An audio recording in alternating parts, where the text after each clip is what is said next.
Mesdames et messieurs les élus, mesdames et messieurs les présidents des associations, mesdames et messieurs, chers amis, nous ouvrons aujourd'hui une seconde salle, celle-ci, qui va permettre de raconter en audiovisuel les méthodes de fabrication et les événements marquants autour de la faïence.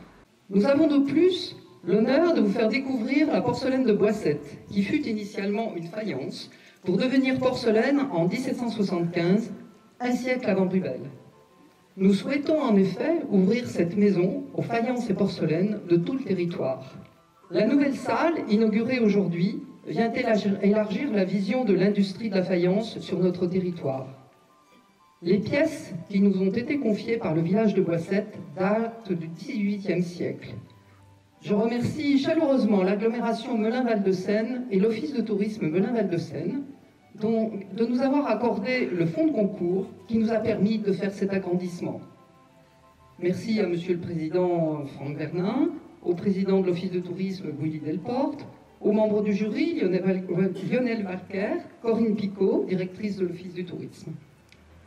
Ce fonds de concours nous a permis de magnifier l'existant dans l'optique de développer la fréquentation touristique du territoire.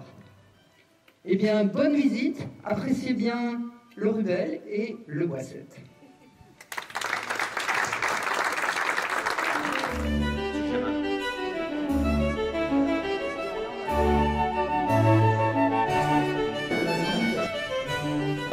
En fait, l'ouverture de cette deuxième salle par la mairie de Rubel et Madame Lefebvre, c'est vraiment quelque chose qui nous ravit.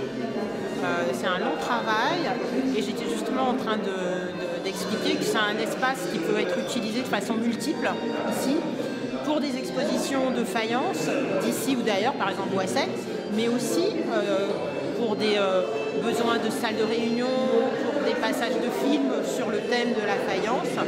Donc c'est vraiment un projet qui se construit pas à pas, comme avec des briques qu'on arrive à mettre les unes après les autres pour avoir un ensemble qui parle de faïence entre le 18e et le 21e siècle.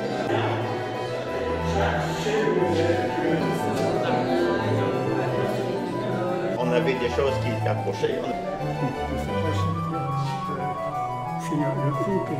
Photographique quand il y a assez d'éclairage dedans.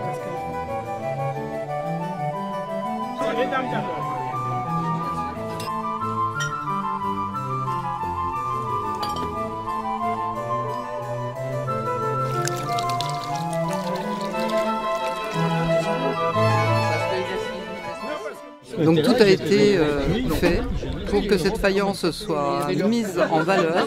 Donc nous espérons pouvoir exposer toutes ces pièces à Rubel et peut-être pouvoir ambitionner un jour d'avoir le titre de musée.